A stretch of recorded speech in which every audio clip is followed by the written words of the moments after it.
Hello everyone, welcome to my TED Talk. Today I'm going to talk about the emancipation of women.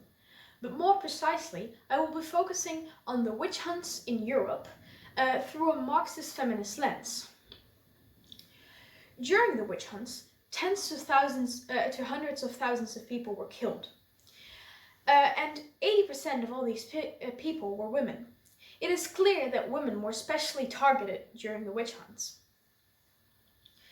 The witch hunts were not just a product of people's superstition at that time. There were actually multiple drive forces and motives for the witch hunts. The witch hunts actually had a big influence on women's position in society nowadays. Most people look at the emancipation of women as a linear process. This is actually not the case. There are many times in history when women's position in society worsened. The process of emancipation is of course different in different parts in the world, but there are some events that really influenced this process in a big part of the world. The witch hunts is an example of is a good example of this.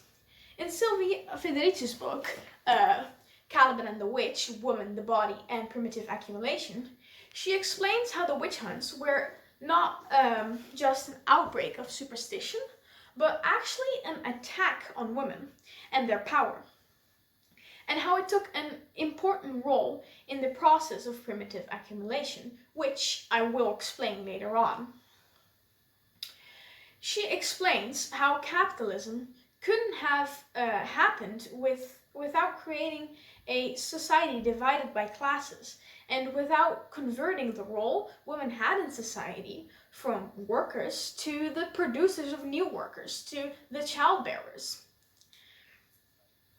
The witch hunts in Europe mostly took place during the 16th, 17th century, which actually coincides with the switch from feudalism to capitalism.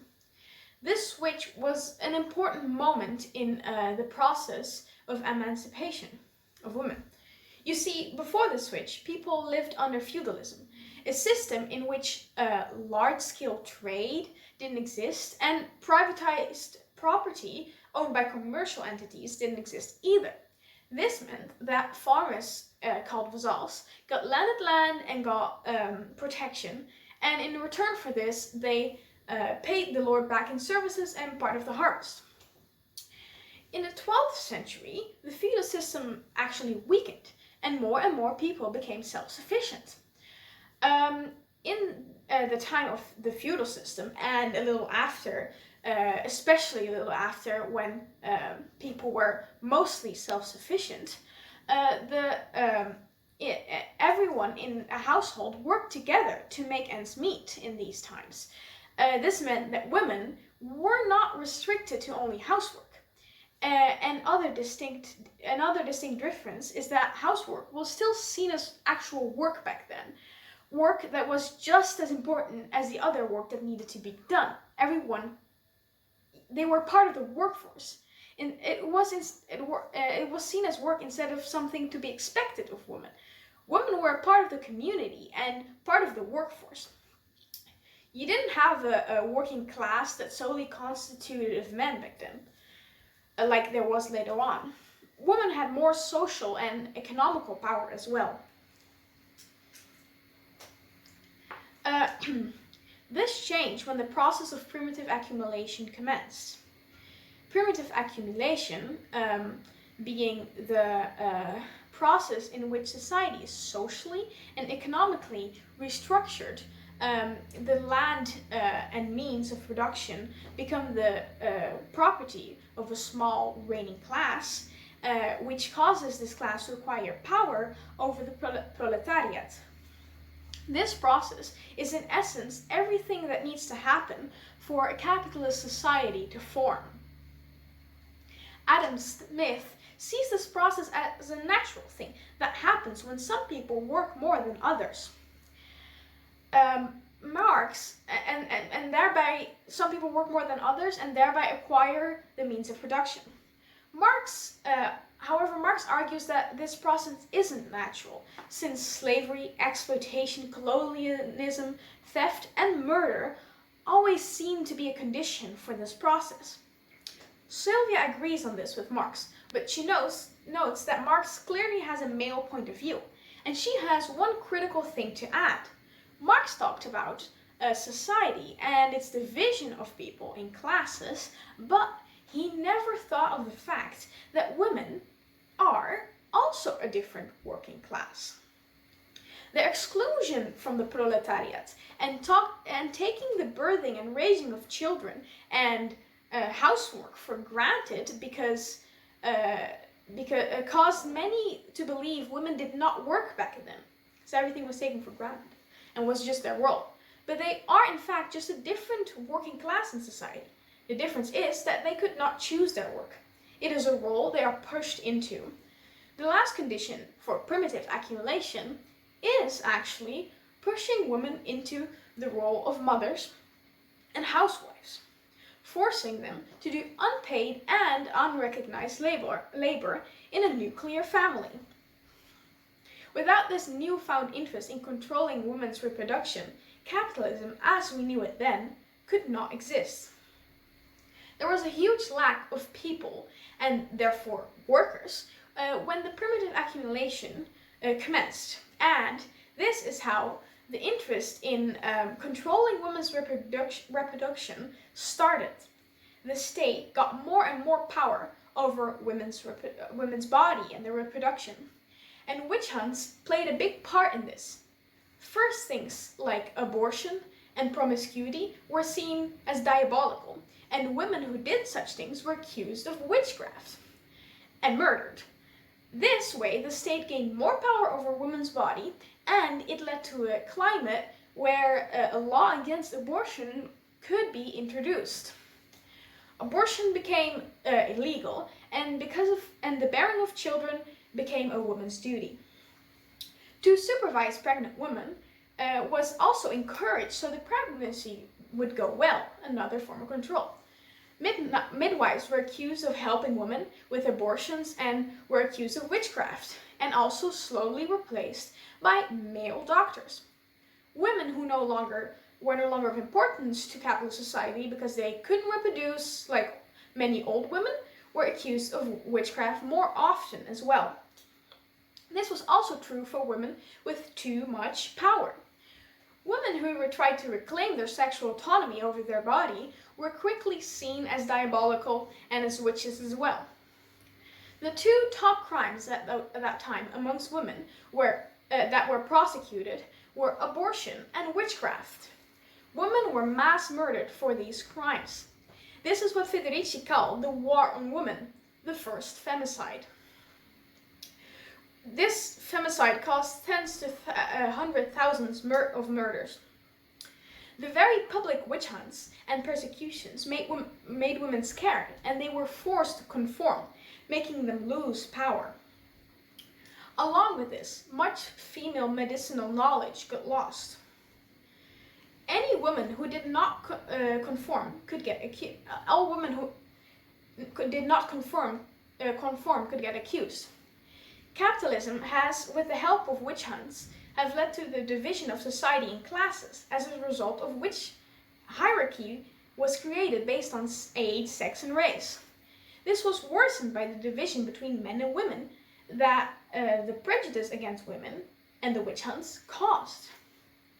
This has led to a division in the proletariat that worsens and hides exploitation.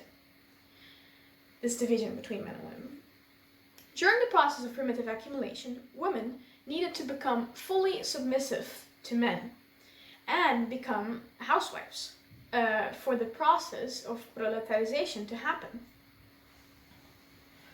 Women used to have more social power in the community, since they sometimes were doctors, midwives, and they were also believed to have magic sometimes. This was not compatible with capitalism at that time. Men also didn't want women as competition in their work fields. Women were also oftentimes part of movements against feudalism and capitalism, and the budding capitalist system at that time. This was a threat for the ruling class. The witch hunts were a perfect way to punish women who stood up to this, and were also a good way to keep women under men's power and in their assigned roles as well. They had to be stripped of much of their power. A man could easily accuse someone to be a witch if they were not obeying or fulfilling their assigned role. The power and protest from the people in the 14th and 15th century was a threat to the ruling class, so the solidarity and cohesion of the people had to be broken by the reigning class. They wanted that. The division between men and women, intensified by the witch hunts, helped to make this possible. This the sense of community disappeared and was replaced by the household, the nuclear family, in which women now had an assigned role, of course. Of course, women weren't equal to men before the transition from feudalism to capitalism, but they did lose a big part of the power and rights they had. Especially in the late medieval period, women had more power since they had support from other women in their community, and because they were also seen as workers, just like the men. During the primitive accumulation, witch hunts, which was further made possible by the witch hunts, women were pushed out of the workplace and they became fully dependent on their husbands. Okay, of course this witch hunt was not a complot arranged by the ruling class of the time, but we need to keep the socio-economic time frame in mind when looking at a reason for the witch hunts. There's also a lot of proof that shows that the state was the one who started the witch hunts to begin with. It was actually one of the first times propaganda had been used to manipulate the masses in Europe. Witches were also used as a scapegoat that the state used to blame anything that happened that was bad on, and the role of the church was also very important because the church made an ideological motive behind the witch hunts. They created the motive. But the state also had a big role from, for example, propaganda to the arrangement of the court. It was actually a heavily discussed topic by the reigning class, the witch hunts, I mean. And the witch hunts were definitely maintained as well by the state. Not just something that happened. Thousands and thousands of women who stood up to the roles they were pushed into, stood up to the capitalist system and tried to take back their power and the autonomy of their body, died during the witch hunts. The witch hunts made an end to the resistance against feudalism and against capitalism, and also an end to women's power.